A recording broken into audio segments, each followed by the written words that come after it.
morning friends, this is Dr. Sachin Goswami and I welcome you on my YouTube channel Dr. Sachin Goswami's English classes. Friends, today's topic is Lost Generation Movement in English Literature. Lost Generation Movement in English Literature started in 1918 and continued up to 1930. What is this term, Lost Generation Movement? This term is used to express the generation of writers during World War I. ये question है जो exam में भी आता है कि lost generation movement जो है वो किस जनरेशन के राइटर को एक्सप्रेस करता है, डिस्क्राइब करता है. So your answer will be the writers during world war first. जो वर्ल्ड वॉर फर्स्ट के ड्यूरिंग जो राइटर्स थे उनको एक्सप्रेस करने के लिए इस टर्म का यूज़ किया जाता है जिसका नाम है lost generation movement. Even many of them were soldiers. यहाँ तक कि वो जो राइटर्स थे उनमें से काफ़ी जो राइटर्स थे वो सोल्जर्स थे. The lost generation made an impact on the society because the writings that came out of this period showed the effects of war on the people.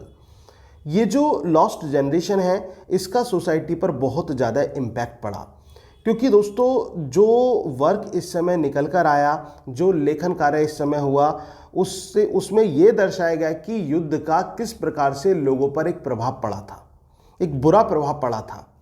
War was terrible thing that made man lose their masculinity. और ये जो war था, जो world war हुआ, इसका परिणाम ऐसा हुआ कि लोगों ने अपने अंदर जो एक पौरुष तत्व होता है उसको खो बैठे थे. वो जो कहते हैं ना एक मानसिक ताकत जो होती है इंसान की, वो खो बैठे थे. कहीं ना कहीं वो डर का शिकार हो गए थे लोग. And made people want to return to a simpler idealistic past. और इसका परिणाम यह भी हुआ कि लोग अब अपना पुराना जो एक आदर्श जीवन था, सादा जीवन था, वो व्यतीत करने लगे थे. In their writings, the authors of these works of literature confirm that most people affected by the war and its destruction were lost souls. और ये जो राइटर्स थे, इस जो लॉस्ट जनरेशन के राइटर्स थे, उन्होंने ये बताया कि किस प्रकार से लोगों पर इसका बुरा प्रभाव पड़ा और इसके विनाश के कारण वो एक तरह से लॉस्ट हो गए थे.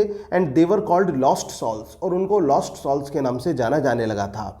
अब हम बात करें लॉस्ट जनरेशन राइटर्स की तो दोस्तों F Scott Fitzgerald, T S. Eliot, E Cummings, Hart Crane, John Dos Passos, Ernest Hemingway were the main writers of this movement. इस मूवमेंट के ये मेन राइटर्स रहे. The Sun Also Rises, written in 1926, deals with the subject of agony, frustration and disillusionment. ये जो work है, जो novel है, ये बहुत ही फेमस नॉवल है, हेमिंगवे का लिखा हुआ. और 1926 में जो ये नॉवल लिखा गया है इसमें agony, frustration and disillusionment of life को इसमें रिप्रेजेंट किया गया है कि किस प्रकार से एक इफेक्ट हुआ. और यहाँ तक कि इसका जो प्रोटैगोनिस्ट है उसको भी इसमें इस तरह से दिखाया गया कि how does he loss his masculinity. तो वो सारी बातें द सन ऑल्सो राइजेस में दिखाई गई हैं. और इतना ही नहीं दोस्तों, अगर जो आप टी.एस. एलियट की वेस्टलैंड पढ़ें तो टी.एस. एलियट की वेस्टलैंड में भी आप देखेंगे कि किस प्रकार से एक इम्पैक्ट दिखाया गया है, अगोनी को रिप्रेजेंट किया गया है क्योंकि वो भी कहीं ना कहीं लॉस्ट जनरेशन को रिप्रेजेंट करती है. So Hemingway depicts all the characters sharing feelings of the lost generation. जो हेमिंगवे हैं द सन ऑल्सो राइजेस में ये शेयर करते हैं, जो लॉस्ट जनरेशन की फीलिंग्स होती हैं उनको शेयर करते हैं. तो दोस्तों ये था हमारा वर्क लॉस्ट जनरेशन मूवमेंट. उम्मीद है कि आपको समझ में आया होगा.